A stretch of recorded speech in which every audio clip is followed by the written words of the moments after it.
आता बघा, सर्व शेतकरी मित्रांचा एक प्रश्न असते की सर, याच्यावर वाढ थांबवायची असेल तर लिओसिन, चमत्कार, आणखी काही घटक येतात, तर केव्हा फवारणी करायचं?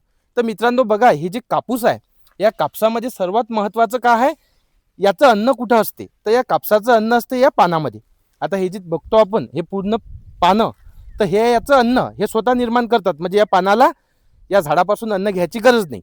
पण या अन्नावर जे पोषणारे घटक आहे, जसं हे खोड आहे, फांदी आहे, मुळात, आणखी फुलं, पाती, बोंड, तर याला या पानातून अन्न तिथं जाते. म्हणजे याच्यात जे ग्लुकोज असते, सुक्रोज, ते या बाकीच्या घटकांना मिळते. याच्यामध्ये जर काही नैसर्गिक अडथळा निर्माण झाला तर फूल, पाती आणि बोंड गळून जातात. आता सर्व शेतकरी मित्रांचा प्रश्न येते की सर, तुम्ही जे वाढरोधक आहे हे केव्हा फवारणी करायचं? तर मित्रांनो, तुमच्या शेतामध्ये वाढरोधक जर फवारणी करायचं असेल तर सर्वप्रथम तुम्हाला बघणं आहे की तुमचे पानं फ्रेश आहे का, एकदम क्लिअर आहे का, त्यांच्यामध्ये लसलशीतपणा आहे का, झाड टवटवीत आहे का.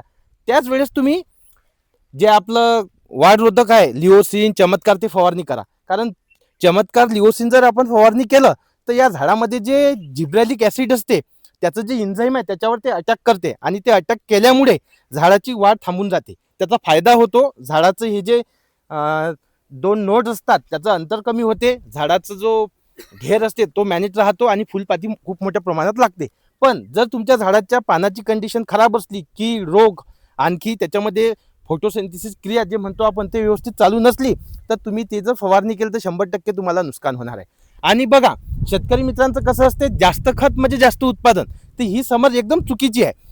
शेतामध्ये आपल्या पिकाला काय गरज आहे हे जर बघूनच शेतकरी मित्रांनी जर सर्व गोष्टी केल्या तर फार आवश्यक आहे. आता आपण या फवारणीमध्ये, पुढील फवारणी जी येईल त्याच्यामध्ये बोरॉन घेणं आवश्यक आहे, पोटॅश घेणं आवश्यक आहे, आणि जे हे पातळ दिसते मित्रांनो, याचं कन्व्हर्शन म्हणजे ते लगेच कन्वर्ट झालं पाहिजे बोंडामध्ये, जेणेकरून बोंड गड होणार नाही. आता हा अशा प्रकारचा आपला पुरा प्लॉट आहे.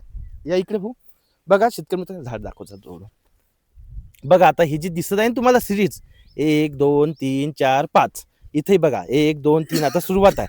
इथे बघा, हे जे आहे ना, याला हे फूल, पाती, बोंड आणि हे फुलं लागले, तर फुल बी टवटवीत आहे. सध्या आता मी बघितलं याच्यावर, त्याच्यावर कुठल्याच प्रकारच्या बुरशीचा अटॅक नाही आहे. पाऊस जास्त झाला, थोडंफार पातळ गळलं, पण ते नैसर्गिक आहे. जवळपास 4%, 5%, 20% बी पातळ गळलं तर काही प्रॉब्लेमॅटिक नसते. आता सध्या हे झाड एकदम व्यवस्थित आहे. आपण पुन्हा 8 दिवसांनी, 10 दिवस झालेला पहिली फवारणी करून दुसरी फवारणी आपण आणखी 8 दिवसानं करणार. तसं टोटल आपल्याला फवारणी करायचं आहे.